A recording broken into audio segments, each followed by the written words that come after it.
क्या आपने भविष्य मल्लिका ग्रंथ के बारे में सुना है, जो आज से 500 साल पहले लिखी गई थी एंड जिसमें कुछ प्रेडिक्शंस थी एंड इन प्रेडिक्शंस में कुछ तो सही भी साबित हुई है। लेकिन भविष्य मल्लिका ग्रंथ के अनुसार 2025 से 2032 वाले पीरियड में कल की अवतार दुनिया के सामने आएंगे एंड भारत पे चाइना और 13 इस्लामिक कंट्रीज अटैक करेंगी और कलयुग का अंत होगा। और ऐसी बहुत सारी प्रेडिक्शंस है जिसके बारे में मैंने एक डिटेल्ड वीडियो बनाई है जो आप इस आई बटन पे क्लिक करके देख सकते हैं। लेकिन आज इस वीडियो में हम डिस्कस करेंगे क्या सच में कलयुग का अंत की शुरुआत 2025 से शुरू हो जाएगी और क्या विष्णु भगवान के 10वें अवतार कल्कि का जन्म ऑलरेडी हो चुका है। शायद आपको लगता होगा कल्कि अवतार कलयुग के अंत में आएंगे एंड कलयुग 4,32,000 साल का है। मुझे भी ऐसा ही लगता था। हमें पता है त्रेता युग 12,96,000 ईयर्स का है एंड द्वापर युग 8,64,000 ईयर्स का है। लेकिन रिसेंटली ऐसे कुछ एविडेंसेस सामने आई हैं जो दिखाता है कि त्रेता युग 7,000 साल का है एंड द्वापर युग सिर्फ 5,000 साल का है। मतलब लाखों सालों के जगह कुछ हजार सालों में ही युग खत्म हो रहे हैं। तो क्या कलयुग का अंत भी बहुत ही पास है? तो इस बारे में जब मैंने कुछ ऑनलाइन रिसर्च की एंड कुछ ग्रंथों को टटोला तो मुझे कुछ फैक्ट्स एंड एविडेंसेस के बारे में पता चली कल्कि अवतार के जन्म एंड कलयुग के अंत के बारे में, जो आज हम इस वीडियो में डिस्कस करने वाले हैं। लेकिन उससे पहले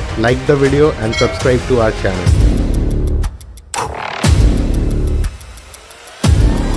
पहले सतगुरु से शुरू करते हैं। उनके हिसाब से कलयुग कुछ हजार वर्ष पहले खत्म हो चुका है और अभी हम द्वापर युग में हैं। इसका मतलब कलयुग अभी तक शुरू भी नहीं हुआ। तो इस बारे में रिसर्च करने के बाद दो बातें सामने आई जो सतगुरु की थ्योरी को सही बताती है। सबसे पहला है हमारे वेदांत। अगर वेदों में अच्छे से देखें तो चारों युगों का टोटल आता है 12,000 साल, जिसमें से कलयुग सिर्फ 1200 साल का है और वेदों के अनुसार कलयुग खत्म हो चुका है। और दूसरा जो सतगुरु के बात को सही प्रूफ करता है वो है परमहंस योगानंद के गुरु श्री युक्तेश्वर महाराज का बुक दी होली साइंस, जिसके अनुसार युग तो 12,000 साल का है लेकिन युगों का साइकिल 24,000 साल का है। मतलब इसको आप एक पेंडुलम के तरह देखें। यहाँ हम सतयुग से शुरू करके कलयुग तक आए। अब नया साइकिल सतयुग से नहीं बल्कि कलयुग दोबारा रिपीट होगा एंड हम बैकवर्ड्स वापस सतयुग तक जाएंगे, जो अगर सोचे तो सही भी लगता है क्योंकि कलयुग से सतयुग का ट्रांसफॉर्मेशन इतनी जल्दी नहीं हो सकती, ये धीरे धीरे ही होगी। अगर हम इसे एक साइंटिफिक स्टैंड पॉइंट से भी देखें तो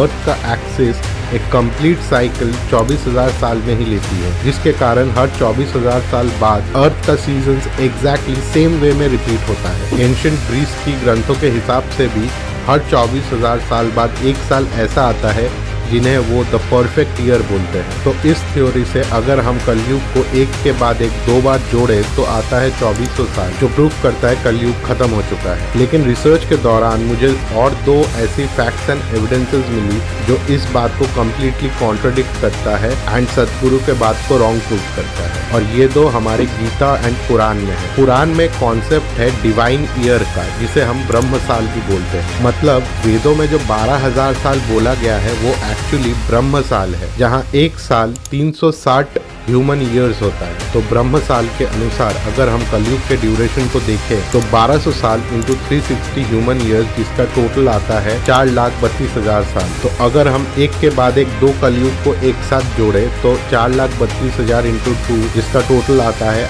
8,64,000 साल। दूसरा अगर गीता में देखें तो कृष्ण कहते हैं कि हर युग के अंत में वो अवतरित होते हैं पाप का विनाश करने के लिए। और कल्कि पुराण में भी है कि कल्कि अवतार कलयुग के अंत में आएंगे पाप का विनाश करने और नए युग को पुनर्स्थापित करने। बट बिकॉज कल्कि अवतार का आगमन अभी तक नहीं हुआ है तो इसीलिए हम मान सकते हैं कि कलयुग का अंत अभी तक नहीं हुआ है। तो आपके मन में ये प्रश्न होगा कि एग्जैक्टली कब कलयुग खत्म होगा, और ये जानने के लिए हमें त्रेता और द्वापर युग के टाइमलाइन को डिटेल्स में देखना पड़ेगा, जिससे हमें युगों की एग्जैक्ट ड्यूरेशन पता चलेगी। और इसके लिए हम रामायण एंड महाभारत में लिखी गई एस्ट्रोनॉमिकल डेटाज का हेल्प लेंगे। रामायण में श्री राम के जन्म के समय जो प्लानिटरी पोजीशंस थी उसके बारे में बताया गया है। और ये पोजीशंस जब अभी के मॉडर्न प्लानिटेरियम सॉफ्टवेयर में डाला गया तो श्री राम के एग्जैक्ट डेट ऑफ बर्थ निकल कर आया, जो है 10th जनवरी 5114 BC, जो आज से 7,000 साल पहले थी। एंड इस बात से हम श्योर हो सकते हैं कि रामायण आज से 7000 साल पहले हुई थी त्रेता युग में। अब आते हैं महाभारत के। हमें पता है कुरुक्षेत्र वॉर के 18th डे पे